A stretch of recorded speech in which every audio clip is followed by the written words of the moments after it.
Welcome to Speculative Sandbox, your audio playground for creative storytellers. My name is Vicky Lon, and in each episode, I and a guest will unpack a trope with an eye for world building, character development, or narrative structures. You can also join the conversation on TikTok and Instagram. For those times when the real world just doesn't cut it, let's get lost in a fictional one. All right, John, which is worse for you? Haunting a high school cafeteria or haunting a call center?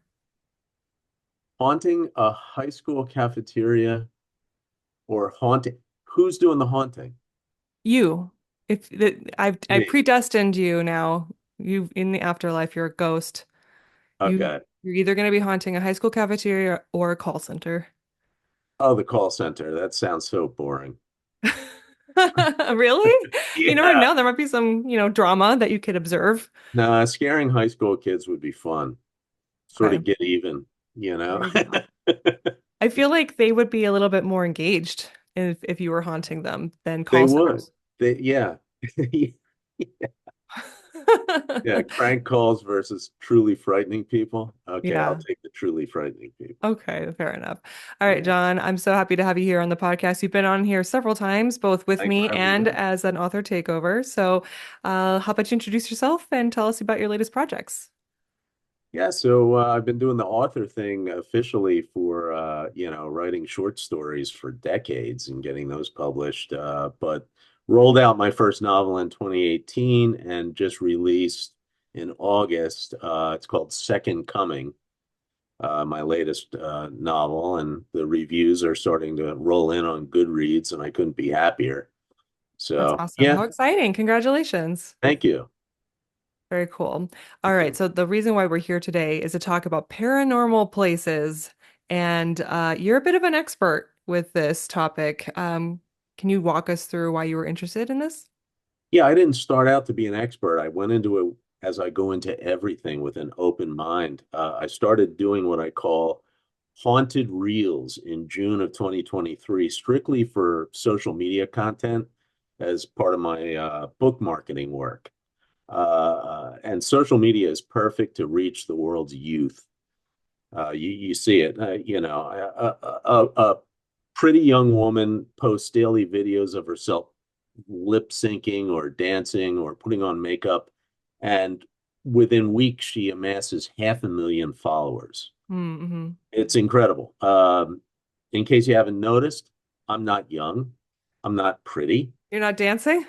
I don't dance. So to toot my own horn, I wanted to provide actual content related to the fiction that I write. So I Mhm. started doing these reels, potential interest to my audience. And how have they been received since you started? Lots and lots of likes, forwards, increase in my audience. People seem to, never anything negative. Um, it's been great. It's something I think I'll keep doing. It's been fun and I learned a lot. That's exciting. Okay, so that's exactly what we're going to launch into. So your Insta Reel series explores paranormal locations in Pennsylvania and New York. And from you've been to a haunted coal mine to abandoned asylums, Gettysburg Civil War buildings. So aside from wanting to get create content online, what inspired you to do this? Was your intent to support or debunk ghost lore? Were you looking for inspiration? Yeah, no, not at all. Not inspiration. Oh my gosh, no. Uh, Ghost hunter shows are exceedingly popular. Okay. They're huge. People they keep their audience does nothing but grow. As far as debunking, you may have noticed, especially in this highly charged presidential election year, that people you and I know, they only hear what they want to hear and they disregard facts that run contrary to their decided worldview. That's just human nature. It's a sad tendency, but it's how humans tend to be. But then, two, critical thinkers approach all things with an open mind. And I'm a critical thinker. I always was. I went into this research with a completely open mind. I had no biases about the spiritual world. And my convictions changed as my understanding increased. That's okay. That is really interesting. And we're definitely going to get more into that. So, um, before we do that, though, going into where you went and specifically the New York, Pennsylvania area, what would you say is the distinguishing factors about those paranormal places compared to maybe other parts of the world? Okay. Well, first of all, I live in the Northeast. I live in Philadelphia. Okay. So apart from St. Augustine, Florida, and the Jamestown, Virginia, which are the oldest part of the USA, that's quickly followed by the Northeast. Okay. So several hundred years of violence, Mhm. conflict define this area. It's very historic as far as this country goes. I live without, you can walk from where I live to the first speaker of the house, his home. Okay. It's That's cool. everything here is old. I haven't hit New Jersey and New England yet. Others have, but I'm lucky to have so many legitimate paranormal active locations within driving distance of where I live. So I may branch out, but the well has not even begun to run dry around here. That's amazing. So why do you think some places are more paranormal than others? Do you think it's the depths and layers of history that contribute to it, or the intensity of maybe the trauma that happened in an area? Yeah, it's the intensity of the trauma. My thinking on that is that extreme malevolent violence is like a dinner bell to demons. If very bad things happen in a particular place, like a battlefield or a building, especially unjust events, where you have evildoers and you have victims, I believe in these places, the thin red membrane, which is the title of my next upcoming Mhm. novel, separating the corporeal world from the spiritual world is thinner for one simple reason. People visit these places hoping to encounter a ghost or feel tingles of fear, imagining the horror of what happened there. These are places where demons find it best to punch through and cause confusion and pain to creatures living in this realm. Deceiving and possessing us is their nature. It's what they do. It's all they do. They mean us harm, and nothing but. And they do have a hierarchy, meaning that some demons are far worse than others. So as you're doing this series and visiting these places, what would you say is your most chilling personal experience or a story that really stuck with you?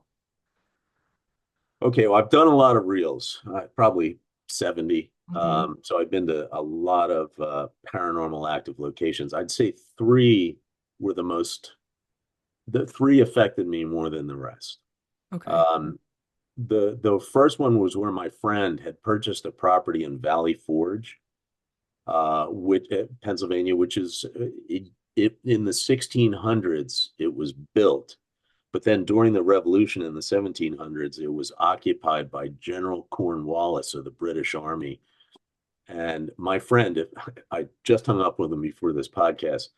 Uh, he's a former Marine from coal country, Pennsylvania. He's the most sober, least spiritual, self-made billionaire you ever met. Okay. Hmm. There's just nothing ghosty about him. Very practical guy. This house is filled with secret passages that were used during native tribe attacks and was the site of unimaginable violence uh, just a few hundred years ago. And it was crumbling down and on the market for decades. He bought it in 98. And before he pumped a lot of money into restoration and whatnot, in 99, he decided to move a bed into it and try staying there for a while. Wow, he's brave. Well, like I say, he's not spiritual. He just wanted to get a feel for the place, right? Okay. So the morning after his first night, he looked terrible. I said, rough night? And he said, I kept waking up to an old-timey bell sound, and there's no phone hooked up yet. I haven't even had the power turned on. He said, want to drive over and we'll try to find the source? I said, sure. So we went over, we grabbed flashlights, we checked everywhere, the secret passages in the dank, termite infested basement ceiling. I saw it.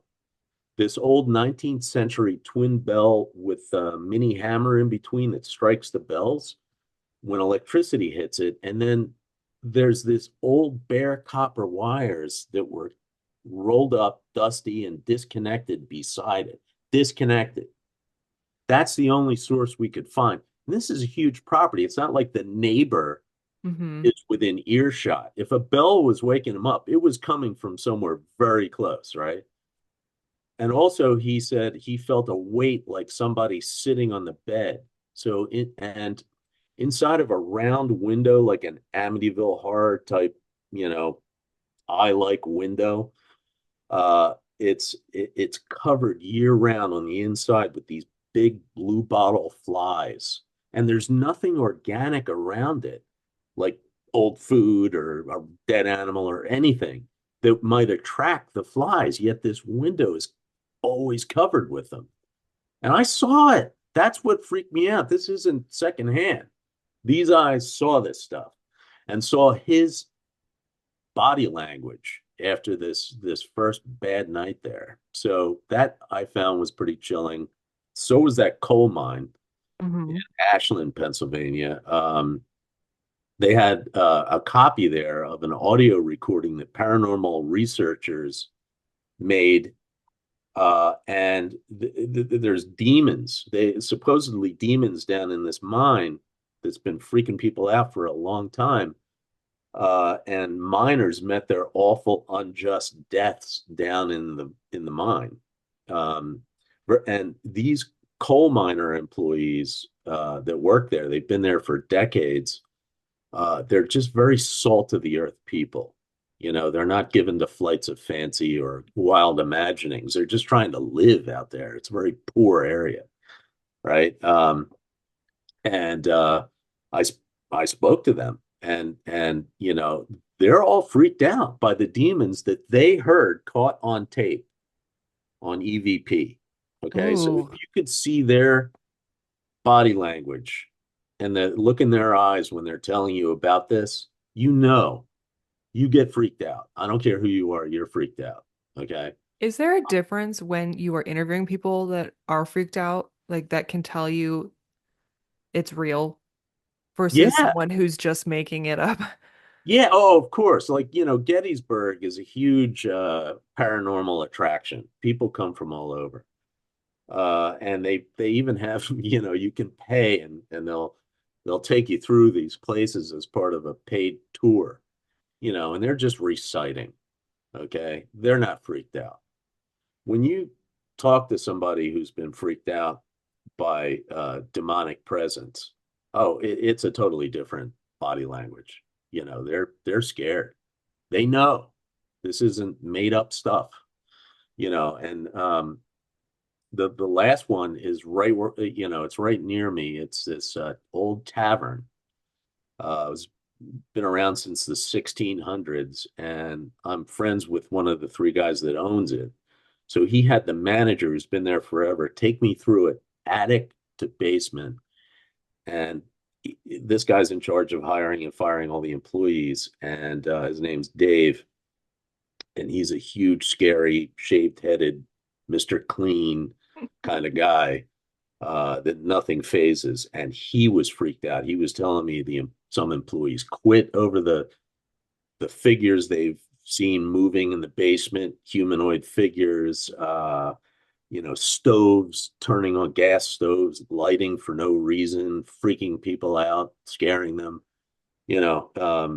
So that's another one where it's real. There's no fiction here. And so living where you are, it's pretty dense. You're able to find a lot of locations that have history and people that have experienced these things. Totally. It's this area, and yeah, New York, Jersey. You know, I'm probably going down to Florida in a bit. There's some down there that, you know, in the very oldest settlements, but you know, really, this area is just loaded, loaded, and people are freaked. If you actually go to my Instagram or my website, johnjamesminster.com, I put all the videos there, put them on YouTube, and then put the links so you can page through. You know, just get freaked out, get uncomfortable. Watch these videos. So you told me that investigators and mediums in the area that you've talked to have come to the conclusion that these ghosts are demons masquerading as spirits. So you talked about demons a little bit earlier before. Can you tell me more about this and what Yeah. these investigators and mediums told you? Yeah, so I mean, it's very old biblical. The Old Testament goes back, 5,000, almost 6,000 years. In Leviticus, do not turn to mediums or seek out spiritists, for you will be defiled by them. I am the Lord your God. That's straight from the Old Testament, right? So it's not like this is news. Um, Mediums, if you look, there are 45 similar commands throughout the Old and New Testaments of the Bible. Islam's Quran considers mediums haram, meaning forbidden. Why? Because while the grieving believe they're tapping into the spirits of their beloved departed, what they're actually doing through these mediums is summoning demons, punching through that membrane. And like I say, mankind has acknowledged this for 5,000 years. This is no revelation from John Minster, okay? Mediums today investigate what they're told by owners of properties and whatnot are lingering spirits in these buildings. And they go in there with an open mind and they make contact and they ask questions of the spirits. That's what they do. And some are answered in voices that are caught on their EVP recording equipment. Okay. For example, the voice of one pretending to be the ghost of a child, but presenting in a deep male voice. Okay. Saying, yes, I am that child. Ugh, Okay. Caught on gross. tape, right? But the voice and the wrong answers to the questions about these supposed ghosts, they're designed, the questions are designed by the mediums and the paranormal investigators and the spiritists to establish the spirit's bona fides, right? Hmm. And after the answers are received, the mediums have concluded that these spirits are deceivers, meaning demons. Creepy. Okay, so now I need to now thinking back to your childhood and you're playing with the Ouija board, um, what you might be tapping into, that kind of freaks me out a little bit, remembering what some of my friends and I have done. Voodoo dolls, Ouija boards are a huge one. Tarot cards, you are punching through to a very bad element when you use these things. And So yeah, in this I context, don't does that know. mean de go okay, what is the difference between a demon, a spirit, and a ghost? Because those are terms that are used across the board, right? So Right, does it right. mean So that the ghost in my house is actually a demon and is the spirit of my grandma is not really accessible? You know what I mean? Because if I see it, it's actually a ghost, which is actually a demon. correct. Okay. And again, there are people that believe, and people I love, people close to me that believe they can go to a cemetery and visit a gravesite and talk to the spirit of a dead relative. And if that's what gets you through the night, I'm not going to change your heart on that. But something relatable to answer your question, Vicky, computers, it could be an Apple or a PC, an iPad, a Kindle. They all run on operating systems and programs, right? So something relatable.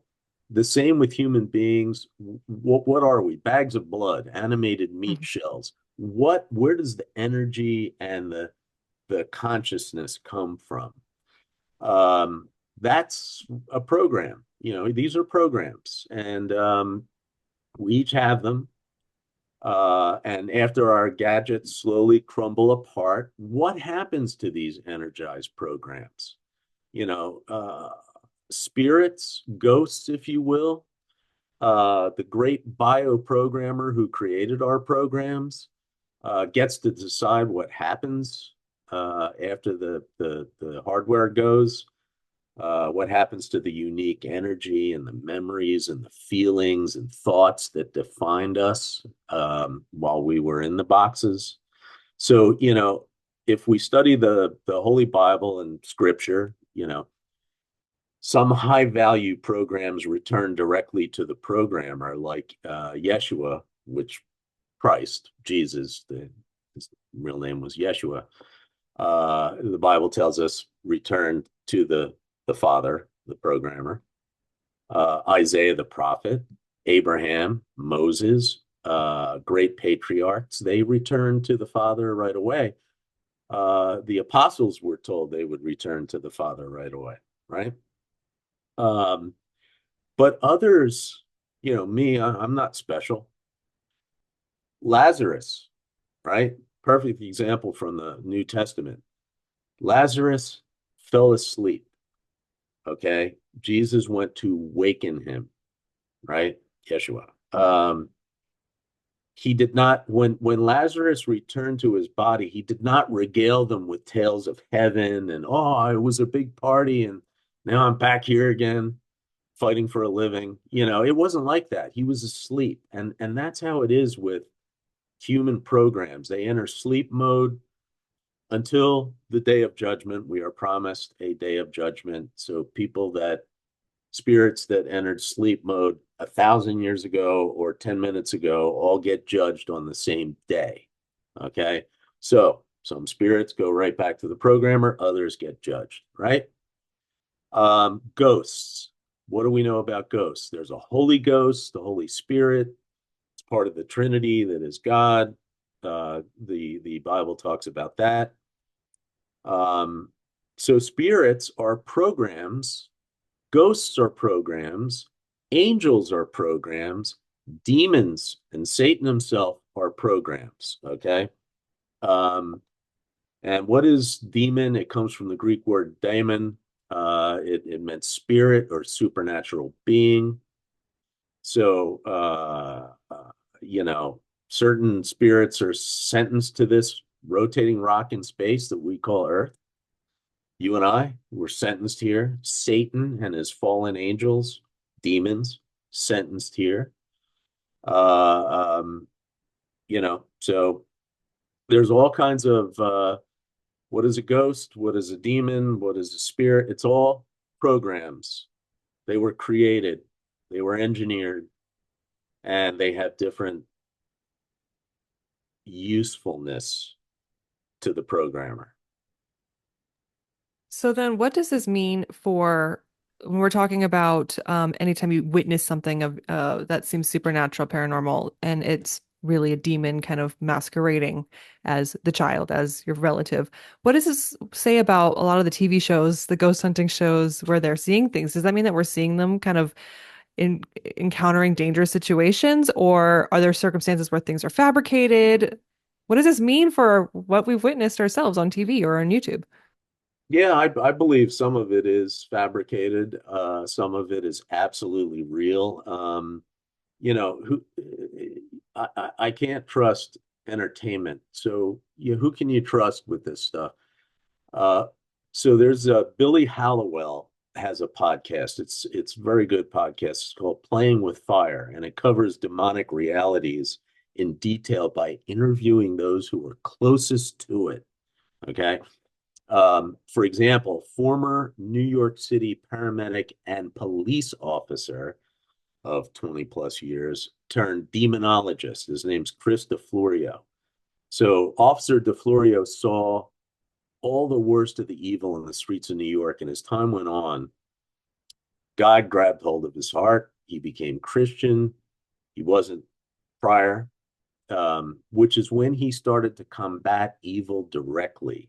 And he published an autobiography titled Called into Darkness. And he has videos on YouTube, and just search for Chris DeFlorio. Okay. You won't find a more believable, New York cops have seen the worst, right? They're just, I don't know. They're not given to, you know, playing games, lying and staging things. They're just They're just trying to get through. They're tough, tough people. And experience taught DeFlorio the difference between evil for which all humans are accountable. Everybody does evil, has evil in them, right? And the difference between that and demons. At first, he'd never given much thought to God and the author of evil, Satan, but then he started connecting the dots and asking what's behind this evil that he is dealing with as a cop every day, right? So he describes three stages of demonic behavior: infestation, oppression, and possession. So you've used the word, Vicky, hauntings, right? Hmm. Full possession is rarer than these others, but he says the eyes of the people always reveal the difference between mental illness and possession. So he gets 1,000 calls a year from people asking for help because this is what he does now, right? Like investigating them for a paranormal haunting? It could be a haunting. It could be somebody is, or one of their beloved family members they feel is possessed by a demon. And he has found that to be true in multiple cases and has had to perform exorcisms. He's had to partner with, he's not Catholic, but he's had to partner with Roman Catholic experts, exorcists and whatnot. But he goes out and at least triages what's going on here. Is it infestation, oppression, or possession? Okay, so he triages it, figures out what's needed. Okay. Um, and again, Ouija boards and whatnot, who knows how it happened? Like he went to this one place and found a voodoo doll. Immediately, he realized, the person didn't even really think about it. Did Um, someone else plant the voodoo doll or was their no, own? no, just like you when you were a kid playing around, somebody probably went to New Orleans for Mardi Gras and brought back a voodoo doll. But any tool that punches through is you may open you may open something and let something in that you never intended to, Hmm. you know um and he's there's mists. I've seen video recordings from legit sources of mists and heard EVPs, recordings, sudden temperature drops, light orbs, shadows, things moving. These are real. These are real. Hmm. Okay. They're not hauntings, they're infestations, and some of which are oppressive infestations. So, God allows demonic activity for his reasons. And the only path to peace is for victims to come to God. Christians like DeFlorio confront evil directly, cast them out. Ministers who do so for the glory of God. They're not doing it for press or to sell books or whatever. They do it to glorify God. That's and because they love people. They Loving people is a decision. It's one they've made as Christians. I'm going to love people no matter how horrible things may be about them. I'm going to love them. So that's what DeFlorio and others do. A deliverer, an exorcist, call them whatever you want. So then, for writers that are really interested in writing paranormal locations and wanting to tap into that creeping horror, bring a fresh perspective, or just get as realistic and authentic as possible, um, tell me what you experience when you visit these paranormal locations with all of your five senses.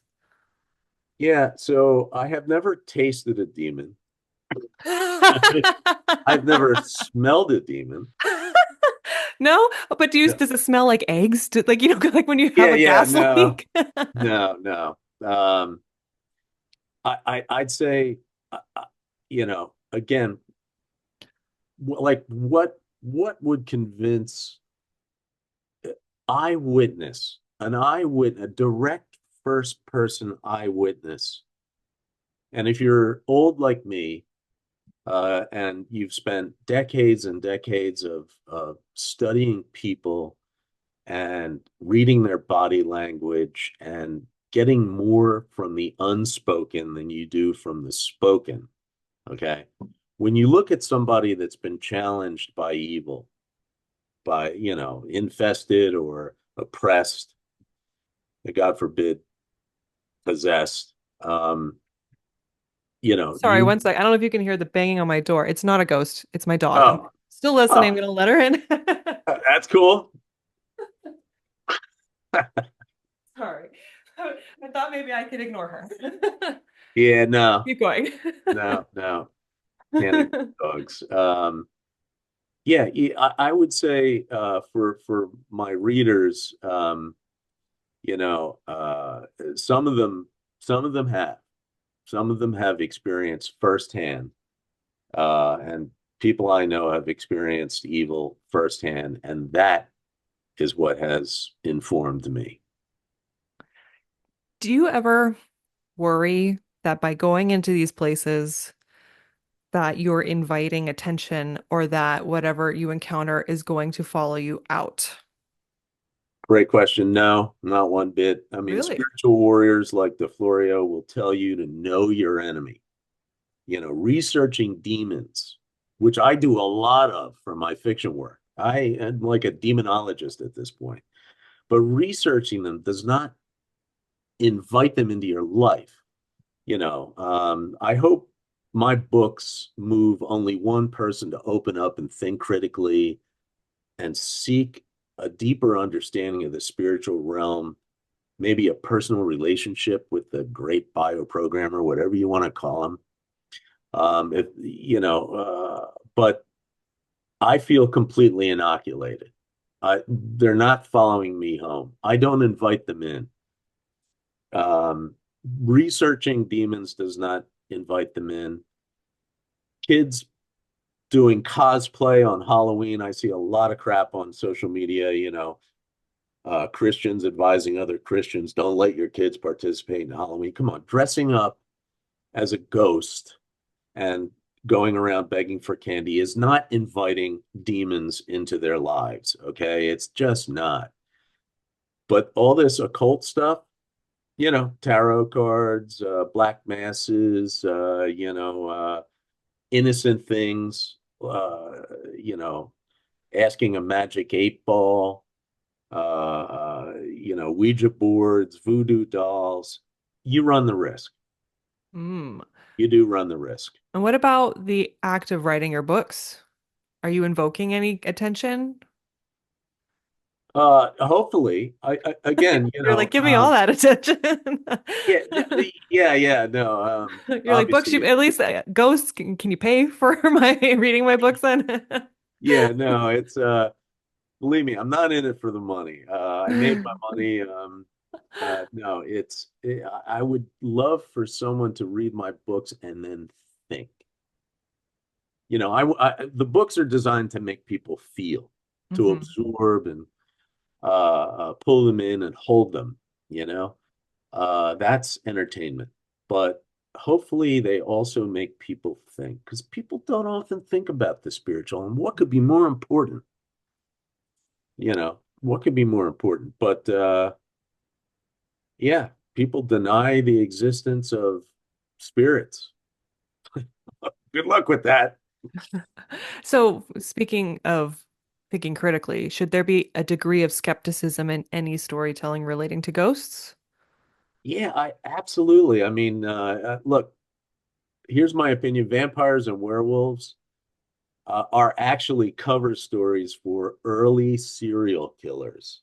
These small European villages where residents refuse to believe that one of their own could have done this grisly bloodletting and gruesome murders. I mean, we know the names Jeffrey Dahmer, and that's not a new thing. That's been a facet of humanity forever since the beginning. You always have these truly evil or possessed or infested or people.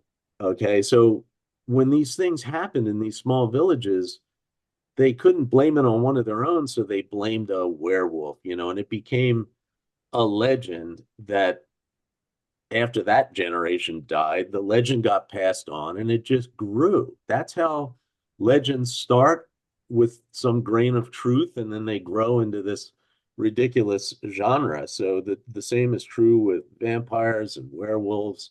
They aren't scary. Be very skeptical of these worn out tropes. They don't scare me at all. Now, Lazarus, the little 12-year-old girl, what are they if not zombies? Yeah, I believe the dead has been reanimated. And what is a golem from the Old Testament? They fashioned these humanoid figures out of soil and invoked part of the very oldest, you know, like Shem and Ham, Noah's kids had some magic, and evidently it was used to tap the bioprogrammer and insert a program into an inanimate flesh, not even flesh, soil. Okay. So that to me is scary. Demons and, the ability to restore life to inanimate material. Um, I think that's, yeah, be skeptical, if you will, but there's still some mystery there, and it's still kind of scary to me. Not those old worn out tropes. Okay, John, let's play a game. I did not send you questions related to this because I always like to put my guests on the spot in a fun way because I know that you can handle this. So, all right. We're going to workshop different locations to make them paranormal. So, I'm going to give you a location and you're going to tell me what someone might experience in said location. Okay? All Okay. right. McDonald's. Paranormal? Hmm. What would happen to you in a McDonald's? Uh, in a McDonald's. Okay. Um, Gosh darn, the ice cream machine magically starts working. Oh, okay. I was gonna go with the bathroom is haunted. The bathroom. Okay. Okay, next location, grandma's house. Grandma's house. My grandma had a collection of clown porcelain figurines. She didn't actually want them. She was very religious. She was Catholic, and somehow someone got her one clown figurine. She put it in a little case, and then everyone saw it, and then everyone just started buying her clown figurines. She had this huge collection of clown figurines, and someone said, "Do you even like those?" And she's like, "No, I actually find them terrifying." And at some point, she got rid of them all and replaced it with a cabinet full of angels. Oh, good. Surround yourself with beautiful things. Grandmas are so wise. So in my case, it would be the clowns. The clowns are I, haunted. yeah, I, Or the clock. You know, when you're staying at grandma's house yes, and the clock just ticks real loud at night? yes. Hmm. I totally agree. I agree. Okay. All right. Yeah, yeah. Uh, Next location is the car wash, specifically the drive-through car wash. Well, my mom is dead. She died two years ago. So sorry Or for your loss. yeah, thanks. I'm the last. I'm pretty old, believe it or not. But she was convinced that Osama bin Laden's ghost lived inside the car wash. So when those things were, you drive through, it's a ride through, and those things Yeah. move across your car. She says he's hiding in those slats. Oh, wow. That's very specific. Hey, Okay.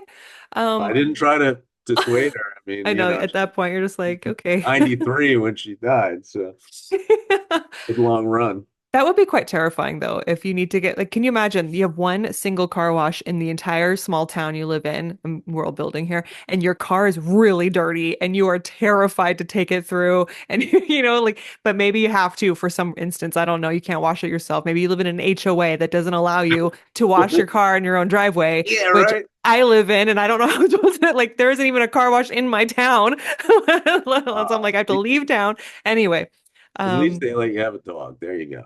yeah, they're Look at the good. bright Okay. side. All right. And the final location, the office break room. Oh yeah. I think the office break room is a virus haunting. But I think office break rooms are where people exchange viruses. Like Uh, literal viruses or yeah, yeah, mental? yeah. Okay. They get each other sick. It's like don't come to work if you're sick, but misery loves company. They come anyway, and the only time these people ever interact is in the break room. So it's a place of misery, uh, uh, uh, where all these viruses change hands. And what do we know about misery? It Oh, attracts demons. okay. There you go. So in It's a this break case, room. maybe be careful of the fridge. Maybe the demon is in the fridge Could be. or the snack machine because it keeps eating all your money and you can never get the snack you want out and no one can repair it. Well, where I used to work, I was with a company for 24 years. The fridge was more of a science project. It was haunted by bacteria and mold. Oh, one time I worked at a law firm years ago, straight in college actually. I had a carton of milk and I used said carton of milk to eat cereal in the morning. One day I'm like, I'm gonna get a glass of milk first before I pour it into the cereal. And I go and I pour my carton of milk into the glass and water came out instead. So what I think happened is someone stole my milk and then rather than just throw it away, they filled it with water and put it back in. It was water. It was not milk. It wasn't non-fat milk. It was full on crystal clear water. Well, maybe Shakespeare's right about lawyers. Well, it was either a ghost or a coworker that was messing with me. Either way, I've never found There out. you go. Anyway, John, thank you so much for joining me today. This has always been fun. I love talking spooky stories with you. Are there any final last remarks you'd like to provide? Stay inoculated. The demons want you. Oh, okay. And where can they go to get your books? Anywhere. Ask for it at the bookstore, go online, Amazon. Yeah. Okay.